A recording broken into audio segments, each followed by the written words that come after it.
Salut, je m'appelle Marissa.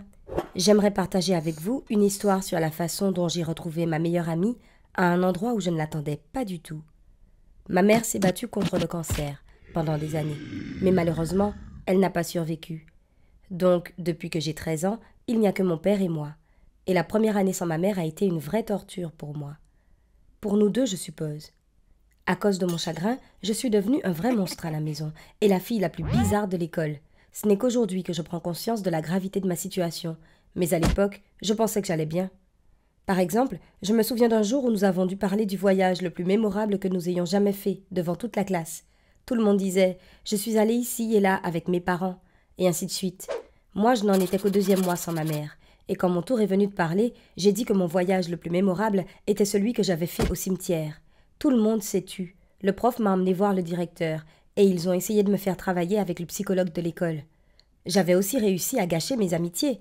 J'enviais tous ceux qui avaient encore leur mère, si bien qu'un jour, quand mes amis ont essayé de me divertir avec un film et une soirée pizza et qu'ils discutaient de choses insignifiantes, je leur ai crié dessus et je leur ai dit que la seule façon de me comprendre était qu'ils perdent l'un de leurs proches. Toutefois, un événement a tout changé. Quand je suis rentrée de l'école, vêtue de noir comme toujours, j'ai senti pendant une seconde une sensation de chaleur en moi, en sentant l'odeur du fameux pain de viande de ma mère. Mais quand j'ai vu une inconnue dans la cuisine préparer ce plat, et mon père lui parlait gentiment en souriant, l'agréable sensation s'est transformée en une flamme de colère. Papa m'a dit que cette femme, prénommée Rosie, était notre nouvelle gouvernante. Je suis allée dans ma chambre sans dire un mot. Comment osait-elle cuisiner les recettes de ma mère? Et lui, comment osait-il engager une femme et la laisser faire ce que ma mère faisait? Je les détestais tous les deux, et je n'avais personne à qui parler de tout ça. N'ayant rien d'autre à faire, j'ai allumé mon ordinateur portable et noté tout ce que je ressentais au fond de moi. Et vous savez quoi?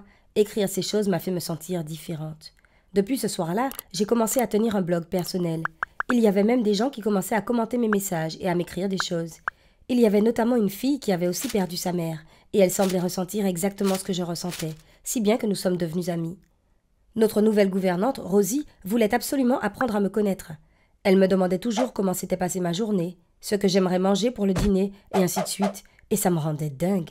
Je pense qu'elle voulait devenir amie avec moi, mais je n'étais pas intéressée, et elle était loin d'être en haut de la liste des personnes que j'appréciais à l'époque. Je me disais qu'elle était beaucoup trop souriante, compte tenu du fait qu'elle travaillait pour une famille meurtrie.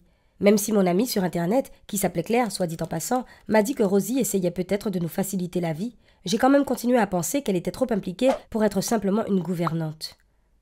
Je me souviens qu'un jour en particulier, elle m'a vraiment mise en colère. Elle a décidé que je serais très jolie en rose et m'a offert un horrible t-shirt de cette couleur.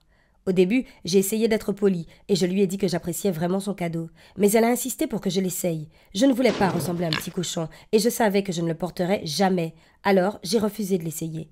Elle n'arrêtait pas de dire à quel point j'aurais l'air bien dedans, et même papa la soutenait. Ça m'a rendue folle de rage. Je leur ai crié dessus, en leur disant que je détestais cette couleur, et j'ai déchiré le t-shirt sous leurs yeux. Cela a profondément vexé Rosie, qui a eu les larmes aux yeux. Depuis, nous n'avons pratiquement plus eu de conversation. Puis, au bout de quelques mois, alors que je ne parlais toujours pas à Rosie ni à mon père, ils m'ont annoncé qu'ils étaient tombés amoureux l'un de l'autre, et que Rosie allait vivre avec nous. Il va sans dire que j'ai été dévastée quand j'ai entendu cela. J'ai hurlé que je détestais Rosie et qu'elle ne remplacerait jamais ma mère, ajoutant que j'avais horreur qu'elle cuisine les plats de maman et que mon père n'était plus un père pour moi. Je me suis enfermée dans ma chambre pendant presque 2 jours, et Claire était la seule personne à qui je pouvais parler, ou plutôt écrire. J'aurais aimé qu'elle soit à côté de moi, mais elle vivait loin d'ici.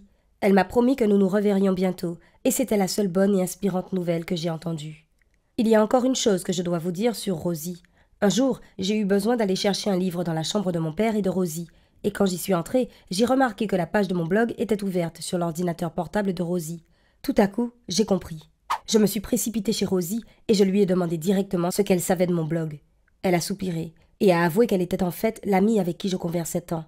Elle m'a dit qu'elle ne m'avait jamais menti dans notre correspondance. Elle voulait juste me soutenir. Elle était tombée sur mon blog et s'était dit que c'était le seul moyen de le faire. J'étais abasourdie. J'avais l'impression que ma vie était de nouveau gâchée. Ma seule amie n'existait même pas. Je n'arrivais pas à croire que tout ça m'arrivait.